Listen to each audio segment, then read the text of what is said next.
दी explainer video में आपका स्वागत है और आज हम रिकेप्स करने वाले हैं एक न्यू वीडियो। तो कहानी की शुरुआत होती है कोरिया के एक नॉवल के बारे में बताते हुए जिसका नेम था 3 Ways to Survive Apocalypse। ये कोई आम कहानी नहीं थी, ये एक बहुत ही लंबी स्टोरी थी जो पिछले 10 सालों से चल रही थी और इसमें 3000 से ज्यादा चैप्टर थे। शुरू में तो बहुत लोगों ने इसे पढ़ा, लेकिन फिर क्योंकि ये स्टोरी इतनी लंबी और मुश्किल थी इसलिए आहिस्ता आहिस्ता करके सबने इसे छोड़ना शुरू कर दिया। आखिर सिर्फ एक ही रीडर बचा था जो इसके आखिरी चैप्टर को भी पढ़ रहा था, जिसका नाम था किम डोकजा। डोकजा एक सिंपल सा लड़का था, अकेले लाइफ गुजारता था। मिडिल स्कूल से अब तक जब भी उसकी लाइफ में प्रॉब्लम्स आई थी, चाहे वो स्कूल की बुलिंग थी या कॉलेज की कोई प्रॉब्लम या फिर जॉब का स्ट्रेस, इस नॉवल ने उसका हौसला बढ़ाया था। इस नॉवल की कहानी एक हीरो के बारे में थी जिसका नाम था यो जॉन हियो। जॉन हियो के पास एक पावर थी रिग्रेशन की, मतलब वो मरने के बाद वापस टाइम में पीछे जा सकता था ताकि वो दुनिया को तबाही से बचा सके। डोकजा को ये स्टोरी इसलिए पसंद थी क्योंकि जॉन हियो का स्ट्रगल उसे हिम्मत देता था अपनी बोरिंग लाइफ में सरवाइव करने की। जिस दिन ये नॉवल खत्म होने वाला था, डोकजा सबवे में था, अपने ऑफिस से घर जा रहा था।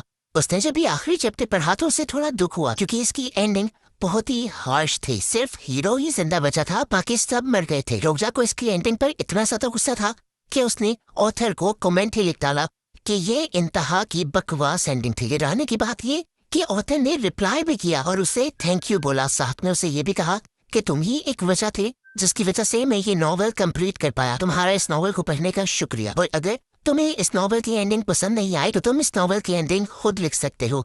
डोकजा को तो उसकी बातें बिल्कुल नहीं समझ आई, लेकिन फिर जैसे ही इस ट्रेन में 7 बजे ट्रेन को एक झटका लगा और अचानक ही यहाँ की दुनिया बदल गई। यहाँ की लाइट्स फ्लिकर हुई और स्मार्टफोन्स के सिग्नल्स चले गए। ट्रेन में एक मैसेज गूंजने लगा कि प्लानिटरी सिस्टम की फ्री सर्विस खत्म हो चुकी है और अब पेड सर्विस शुरू हो चुकी है। सभी कंफ्यूज थे, किसी को भी कुछ भी समझ नहीं आ रहा था।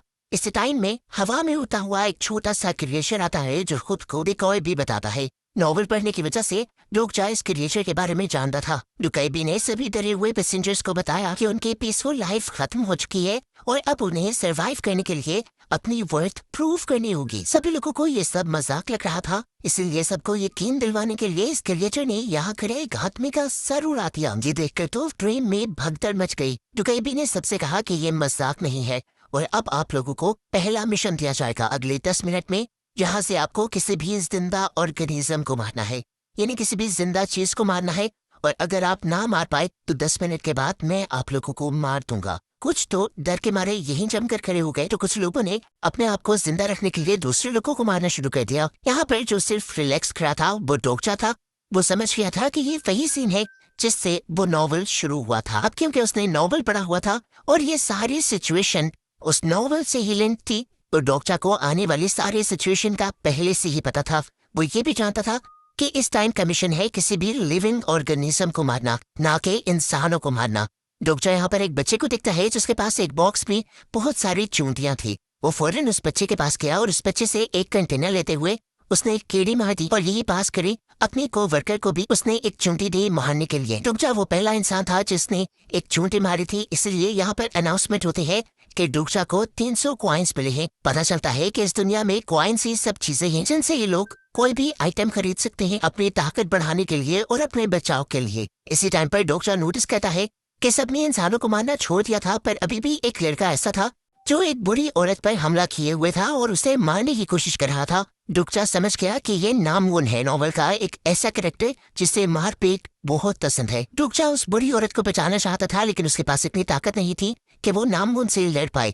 तभी उसे याद आता है कि इस नॉवल में तो वो कुछ भी खरीद सकता है, यहाँ तक कि ताकत भी। वो इसलिए अपनी स्टेटस विंडो खोलता है और सबसे पहले अपने कॉइन्स का इस्तेमाल करते हुए अपनी ताकत बढ़ा लेता है। एकदम से उसे अपनी बॉडी हल्की हल्की और बहुत ही ताकतवर महसूस होने लगती है। अपनी इसी ताकत से डोकजा ने नामवुन को बहुत ही बुरी तरह से मारा और फिर उस आंटी को बचाते हुए उसने आंटी के हाथ में इंसेक्ट रखकर मारने की कोशिश की, लेकिन ये इंसेक्ट वो खुद ही मार गया था, आंटी नहीं मार पाई थी। ऐसे उसके कॉइन्स बढ़ने लगे और टाइम भी यहाँ पर 0 हो गया। पता चलता है कि डोकजा, उसके साथी और उस छोटे बच्चे के अलावा कोई भी इस मिशन को पास नहीं कर पाया था, इसीलिए सिस्टम ने वही सबको खत्म कर दिया। ट्रेन अब लाशों से भर चुकी थी। डुकाइबी अब दोबारा ट्रेन में वापस आया और ये खून खराबा देखकर बहुत ज्यादा खुश हुआ। वो बताता है कि स्टारों पे बैठे हुए वो लोग जो ये सब किसी मूवी या ड्रामा की तरह एंजॉय कर रही हैं, वो तो बहुत खुश हुए होंगे। दिखाया जाता है कि अब ट्रेन ब्रिज पर रुक जाती है और एकदम से पानी के अंदर से एक बहुत ही भयानक मॉन्स्टर उड़कर ये ब्रिज तोड़ देता है। अब तो सभी लोग नीचे गिरकर मर जाते हैं, बट यहाँ कुछ लोग मिलकर ट्रेन का दरवाजा खोल लेते हैं और डुकचा छोटे बच्चे को उठाकर और अपने सभी साथियों के साथ इस टूटे हुए ब्रिज पर ही भागने लग जाता है। इन्हें लगा था कि ये लोग बच गए, पर खतरा टला नहीं था। वो पैसेंजर्स जो कि पिछले राउंड पे मारे गए थे, वो ज़ॉम्बी बनकर इनके पीछे लग चुके थे। इन्हें तो लगा कि ये लोग मर जाएंगे, लेकिन तभी डोक्सा ने पीछे देखा। जॉन ह्यूग जो कि नोवेल का मेन हीरो था, वो बड़ी आसानी से इन सारे ज़ॉम्बीज़ से लड़ रहा था। इस टाइम जॉन ह्यूग ने जैसे ही डोक्सा और उनके साथियों को देखा तो वो हैरान हो गया। वो एक रिग्रेसर था, मरकर जिंदा हुआ था। यहाँ होने वाली सारी बातें उसे याद थी और आज से पहले उसने कभी ये नहीं देखा था कि उस ट्रेन से कोई जिंदा भी बचकर निकला है। इसलिए उसने डोक्सा को पकड़ा और ब्रिज से नीचे लटका दिया। नीचे वो मॉन्स्टर बड़ा सा मुंह खोले डोक्सा के आने का इंतजार कर रहा था। जॉन ह्यूग ने उससे पूछा, कौन हो तुम और तुम जिंदा कैसे बचे? डोक्सा सच तो नहीं बता सकता था कि वो बाहर की दुनिया से नॉल में आया है, इसलिए वो झूठ बोल देता है कि उसके पास प्रोफेसी यानी फ्यूचर देखने की ताकत है और उसी का इस्तेमाल करते हुए वो बच निकला है। डोक्सा कहता है, अच्छा अगर ऐसे ही बात है तो अपनी पोवेस के जरिए जरा इस मॉन्स्टर से तो बचकर दिखाओ। ये कहते ही वो डोक्सा को मॉन्स्टर के मुंह में फेंक देता है। डोक्सा सीधा जाकर मॉन्स्टर के पेट में गिरा। यहाँ चारों तरफ अंधेरा था। डोक्सा के आते ही उसके पेट का एसिड बढ़ने लगा था और वो डोक्सा को जलाकर पिघला देता। डोक्सा का प्राण नहीं, क्योंकि वो जानता था कि यहाँ पर भी डोकाबाई का एक हिडन सिस्टम है। उसने उससे कांटेक्ट किया और कहा कि मैं जानता हूँ तुम्हारा एक साथी स्ट्रीमर है और वो कंटेंट ढूंढ रहा है। मैं इस सेगमेंट को ऐसा इंटरटेनिंग बना दूंगा कि लोग बार बार इसे देखेंगे और तुम्हारे साथ ही चैनल पर कॉइन्स की बारिश हो जाएगी। लेकिन वो कहता है कि इसके बदले उसे प्रॉफिट में हिस्सा भी चाहिए। थोड़ी बहस के बाद डोकाबाई भी मान गया। इस तरह डोक्सा को कुछ कॉइन्स मिल गए, जिसके जरिए उसने कांटों वाला एक वेपन खरीदा और इस वेपन से उसने मॉन्स्टर को मार दिया। जिसके बाद वो मॉन्स्टर का पेट काटते हुए बाहर भी निकल आया। वो ना सिर्फ जिंदा बचकर यहाँ से बाहर निकला था, बल्कि उसने बहुत सारे कॉइन्स के साथ साथ बहुत सी स्पेशल चीजें भी हासिल कर ली थी। उसने डोकाबाई क्रिएचर के जरिए अपने स्पेशल आइटम्स की ट्रेड की और उसके बदले ईथर ऑफ फेथ लिया, क्योंकि वो जानता था कि ईथर ऑफ फेथ उसके बहुत ही काम आने वाला है। जिसके बाद उसने अपनी पहचान छुपाने के लिए एक मास्क लिया और यहाँ के करीबी सेफ स्टेशन में चला गया। रास्ते में डोक्सा ने देखा कि कुछ गुंडे एक लड़की पर हमला कर रहे थे। वो पहचान गया कि ये भी नोवेल की एक कैरेक्टर थी जो नोवेल के शुरू में ही मर गई थी, पर उसने कहानी बदलने का सोचा। हिम्मत से और अपनी खरीदी हुई ताकत से उसने सभी गुंडों का मुकाबला किया और इस लड़की को पहचान लिया। अपनी जान बचाने के लिए हिबॉन उसका शुक्रिया करती है और उसके साथ ही चलने का फैसला करती है। ये लोग एक साथ एक स्टेशन पर पहुंचते हैं, जहाँ पर देखते हैं कि और भी बहुत सारे सर्वाइवर्स यहीं पर इकट्ठा थे। लेकिन इस स्टेशन को एक करप्ट आदमी चला रहा था। बजाय तो वो सबको यही दिखाता था कि वो सबकी मदद कर रहा है, लेकिन असल में वो लोगों का फायदा उठा रहा था। वो कमजोर लोगों को मॉन्स्टर्स के शिकार के तौर पर बेच देता था और यहाँ पर सरवाइव करने के लिए कॉइन्स कमा लेता था। डोक्सा पहले ही समझ गया कि ये आदमी डू के पास है, जब इन्होंने डोक्सा से दोस्ती करने की कोशिश की और कहा कि वो अपने कॉइन इस ग्रुप के साथ शेयर करे। डोक्सा ने जब साफ इनकार किया तो यहाँ के लोगों को लगा कि डोक्सा सेल्फिश है। डोक्सा किसी की भी बातों की परवाह नहीं करता, क्योंकि वो जानता है कि सबको बचाने के लिए इस सिस्टम को तोड़ना जरूरी है। इस टाइम अगर डोक्सा सभी लोगों को अपने कॉइन्स दे देता तो इनमें से किसी को भी अगले राउंड पे खेलना न पड़ता। पर डोक्सा इन सबसे कहता है कि मैं आप लोग को कॉइन्स तो नहीं दूंगा, लेकिन आप लोगों के बदले उस टनल को क्लियर कर दूंगा, जिससे आप अगले लेवल्स पर जा सकते हो।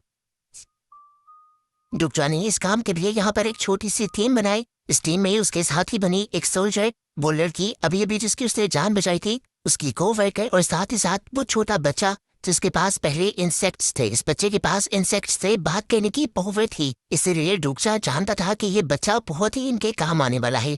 ये लोग अंधेरी टनल में उतर जाते हैं, जहाँ इनका सामना होता है ग्राउंड ग्रैट नाम के एक मॉन्स्टर से, जो कि असल में है एक डेमन। ये लड़ाई बहुत ही ज्यादा खतरनाक थी। मॉन्स्टर ने इनके ऊपर एक ऐसे पॉइजन से हमला किया जिससे ये लोग हेलुसिनेशंस में चले गए और अपनी उन बुरी यादों में कैद हो गए, जो यादें जो जिंदगी के लम्हे उन्हें हमेशा से तंग किया करते थे। सोल्जर को वो वियन आया जब वो आर्मी में अपने साथियों को मुश्किल में नहीं बचा पाया था। इवोन ने उन गुंडों को देखा जिन्होंने उसके ऊपर हमला किया था।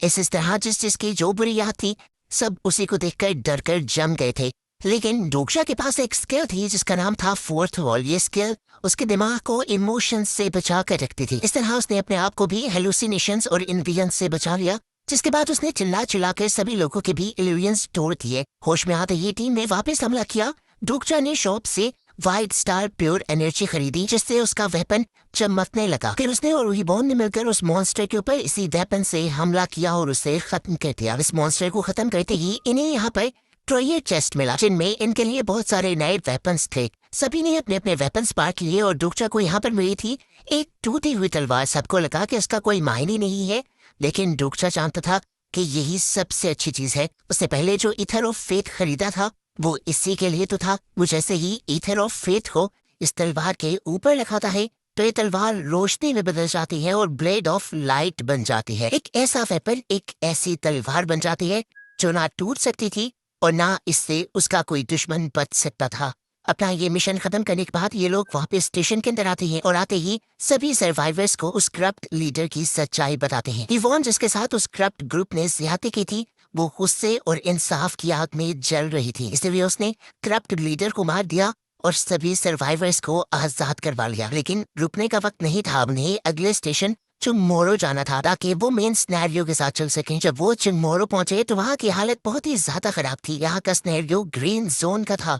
रात को यहाँ पर जिंदा रहने के लिए आपको जमीन पर बने ग्रीन कलर के स्क्वायर के अंदर ही रहना था, लेकिन लोग यहाँ पर बहुत ज्यादा थे और ग्रीन जोन बहुत ही कम। यहाँ पर भी एक अजीब आदमी था, लैंडलॉर्ड की तरह उसने काफी सारे ग्रीन जोन्स के ऊपर कब्जा किया हुआ था और कॉइन्स के बदले वो सबको ये ग्रीन जोन्स दे रहा था। अब जो पे नहीं कर सकता था वो रात को मॉन्स्टर का शिकार बन जाता। यहीं पर डोक्चा को एक हाई स्कूल गर्ल मिलती है जो उसे बताती है कि मैं हीरो की स्टूडेंट हूँ, यानी जोंग ह्योक की। वो उसे ये भी बताती है कि जोंग ह्योक पहले ही यहाँ से निकल चुका है मॉन्स्टर्स को मारने के लिए। इस टाइम पर डोक्चा के पास एक प्लान था। वो यहाँ इस आदमी से लड़ना नहीं चाहता था जो लैंडलॉर्ड बना हुआ था, बल्कि वो उसे इस्तेमाल करने का सोचता है। इसलिए उसने इस आदमी को बहुत सारे कॉइन्स ऑफर किए और इसे अपने साथ मिला लिया। डोक्चा की चालाकियों को देखते हुए डोका पर ने गेम और ज्यादा मुश्किल कर दी।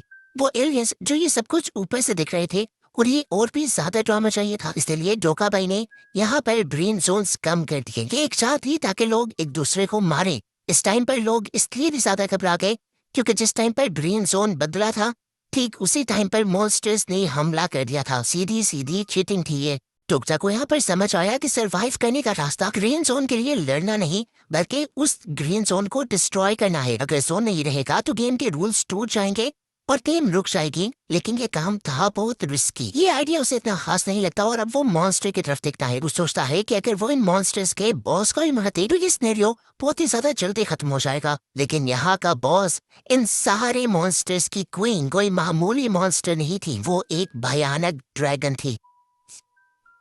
ओरिजिनल नॉवल में ये वो मोड़ था जहाँ हीरो जॉन ह्योक अक्सर मर जाया करता था और फिर उसे टाइम में वापस पीछे जाना पड़ता था और पहले राउंड से शुरू करना पड़ता था। ये सब याद करते हुए डोक्चा को समझ आता है कि अगर इस लेवल पर आकर जॉन ह्योक मर गया तो दुनिया रीसेट हो जाएगी और डोक्चा और उसके सारे दोस्त मर जाएंगे, गायब हो जाएंगे। इसलिए उसे जॉन ह्योक को बचाना ही होगा ताकि ये लोग इस गेम के सारे लेवल्स को पार करके अपनी दुनिया में वापस जा सकें। डोक्चा अपनी टीम को लेकर इसलिए टेंशन में घुस गया। जहाँ जाकर उसने देखा कि जॉन ह्योक उस बहुत ही बड़े ड्रैगन से अकेला लड़ रहा था और हार रहा था। अब तो वो ड्रैगन जॉन ह्योक पर भारी भी पड़ने लगा था क्योंकि जॉन ह्योक थक भी चुका था और बहुत ज्यादा जख्मी भी था। वो लगभग लाइफ रीस्टार्ट ही करने वाला था, लेकिन तभी डोक्चा चिल्लाया और उसने कहा तुमने हार नहीं माननी जॉन ह्योक। देखकर गुस्से में ड्रैगन ने आग उगली, लेकिन डोक्चा ने एक आइटम खाया जिससे उसने सारी आग को चूस लिया और वो बच गया। उसने अब ड्रैगन पर हमला किया और फिर बाकी साथियों को भी अपना साथ देने को कहा। डोक्चा पर भरोसा करते हुए उन्होंने परफेक्ट टाइमिंग के साथ हमला किया। सोल्जर ने पहले अपनी शील्ड से ड्रैगन के हमले को रुका, फिर डोक्चा की कोवर्कर ने अपने मैजिकल थ्रेड से ड्रैगन को अच्छी तरह जकड़ लिया। फिर फाइटर लड़की ने उड़ते हुए ड्रैगन की पेट पर छलांग लगाई। वो बार बार ऊपर से इस ड्रैगन को मारना चाह रही थी लेकिन नाकाम हो रही थी। जॉन ह्योक दूर खड़ा ये सब कुछ देख रहा था। उसने काफी पहले ये हिम्मत हार दी थी, पर अब ये सब देखते हुए उसके अंदर दोबारा हिम्मत आती है और वो खड़ा हो जाता है और अपनी तलवार उठाए आगे बढ़ता है। डोक्चा जिसने पहले ये नॉवल बना हुआ था वो जानता था कि ड्रैगन के सीने के अंदर एक कोर छुपा हुआ है और ड्रैगन को मारने के लिए इन्हें उसी कोर को तोड़ना होगा। लेकिन डोक्चा ये भी जानता था कि जैसे ही वो उस कोर को तोड़ेगा यहाँ पर एक बहुत ही बुरा ब्लास्ट होगा और इस ब्लास्ट में उस इंसान की मौत पक्की होगी जिसने वो कोर तोड़ा होगा। नॉवल में हमेशा हीरो जॉन ह्योक किसी साथी की कुर्बानी देता था, लेकिन डोक्चा को तो यह एंडिंग पसंद नहीं आई थी। कि एक हीरो अपने आप को बचाने के लिए अपने साथियों को मरवा दे। यही एंडिंग तो उसे बदलनी थी। उसने फैसला किया कि डोक्शा की जगह वो अच्छा हीरो बनेगा। अपने साथियों को बचाने के लिए वो खुद सेक्रीफाइस देगा और यही हीरो वाला एक्ट है।